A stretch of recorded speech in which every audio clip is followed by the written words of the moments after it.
সবাইকে আমন্ত্রণ জানাচ্ছি বিডি লাইভ 24 নিউজে। পদত্যাগের কারণ নিয়ে যা বললেন নাহিদ। সংশ্লিষ্ট সব কমিটি থেকেও ইস্তফা দিয়েছেন নাহিদ ইসলাম। সরকারে থাকার চেয়ে রাজপথে থাকা বেশি প্রয়োজন, তাই পদত্যাগ করেছেন বলে জানিয়েছেন সদ্য পদত্যাগ করা অন্তর্বর্তী সরকারের তথ্য ও সম্প্রচার মন্ত্রণালয় এবং ডাক টেলিযোগাযোগ তথ্য প্রযুক্তি মন্ত্রণালয়ের উপদেষ্টা নাহিদ ইসলাম। মঙ্গলবার 25 ফেব্রুয়ারি দুপুরে প্রধান উপদেষ্টার বাসভবন যমুনার সামনে এক সংবাদ সম্মেলনে তিনি এই কথা বলেন। রাষ্ট্রীয় অতিথি ভবন যমুনায় প্রধান উপদেষ্টা ডক্টর মোহাম্মদ ইউনূসের কাছে পদত্যাগপত্র জমা দিয়ে বেরিয়ে সাংবাদিকদের সঙ্গে কথা বলেন নাহিদ ইসলাম। এই সময় নাহিদ ইসলাম বলেন, আমি মনে করেছি সরকারের থাকার চেয়ে রাজপথে থাকা বেশি প্রয়োজন, তাই পদত্যাগ করেছি বলে মন্তব্য করেছেন সদ্য পদত্যাগ করা অন্তর্বর্তী সরকারের তথ্য উপদেষ্টা নাহিদ ইসলাম।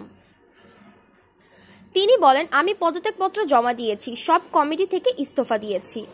নাহিদ বলেন, গণ অভ্যুত্থানের পরিপ্রেক্ষিতে 8 আগস্ট গণ অভ্যুত্থানের প্রতিনিধি হিসাবে 3 জন অন্তর্বর্তী সরকারের দায়িত্ব নেয়। তখন দেশের জাতীয় নিরাপত্তা ও গণ অভ্যুত্থানের আকাঙ্ক্ষা বাস্তবায়নের জন্য দায়িত্ব গ্রহণ করা আমাদের কাছে মনে হয়েছিল যৌক্তিক। গত 6.5 মাসের পরিপ্রেক্ষিতে সরকার কাজ করছে। হয়তো আমরা আশানুরূপ ফলাফল এখনো পাইনি, কিন্তু আমার কাছে মনে হয়েছে সরকারে একটা স্ট্যাবিলিটি এসেছে। তিনি বলেন, ব্যক্তিগতভাবে মনে করি সরকারের বাইরে দেশের যে পরিস্থিতি, সেই পরিস্থিতিতে একটি রাজনৈতিক শক্তি উত্থানের জন্য আমার রাজপথে থাকা প্রয়োজন, ছাত্র জনতার কাতারে থাকা প্রয়োজন।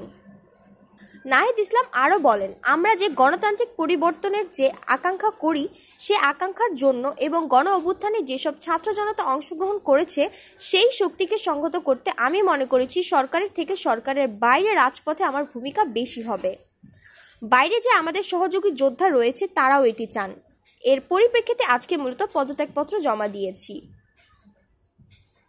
জানা গেছে 28 ফেব্রুয়ারি ঘোষণা হতে যাওয়া শিক্ষার্থীদের নতুন দলের আহ্বায়কের দায়িত্ব নিতে যাচ্ছেন তিনি, আর এই কারণেই ছেড়ে দিয়েছেন উপদেষ্টার পদ। উল্লেখ্য, ছাত্র জনতা আন্দোলনের মুখে গত বছরের 5 আগস্ট শেখ হাসিনার নেতৃত্বাধীন সরকারের পতনের পর 8 আগস্ট ডক্টর মোহাম্মদ ইউনূসকে প্রধান উপদেষ্টা করে গঠিত হয় অন্তর্বর্তীকালীন সরকার। এই সরকারের শিক্ষার্থী প্রতিনিধি হিসেবে উপদেষ্টার পদ গ্রহণ করেন নাহিদ ইসলাম। তবে দায়িত্ব গ্রহণের 6 মাসের মাথায় পদত্যাগ করলেন তিনি। গত কয়েকদিন ধরেই বৈষম্য বিরোধী ছাত্র আন্দোলনের নেতৃত্ব দেওয়া শিক্ষার্থী এবং জাতীয় নাগরিক কমিটির শিক্ষার্থী জনতার সমন্বয়ে গঠিত নতুন রাজনৈতিক দলের শীর্ষ পদটি নাহিদ ইসলাম নেবেন বলে ছড়িয়ে পড়ে। তবে নাহিদ ইসলাম জানিয়েছিলেন, রাজনৈতিক দলের পদ নিলে তিনি উপদেষ্টা পদ ছেড়ে দিবেন। এবার তার পদত্যাগের মাধ্যমে রাজনৈতিক দলের দায়িত্ব নেওয়ার বিষয়টি মোটামুটি নিশ্চিত বলে ধরে নেওয়া যাচ্ছে। তবে নতুন রাজনৈতিক দলের নাম কি হবে, নাহিদ ইসলাম কোন পদ নিচ্ছেন, সেটি নিশ্চিত হওয়া যায়নি। এই প্রতিবেদনটির তথ্য উপাত্ত সংগ্রহ করা হয়েছে ঢাকা ট্রিবিউন বাংলা নামক সাইট থেকে।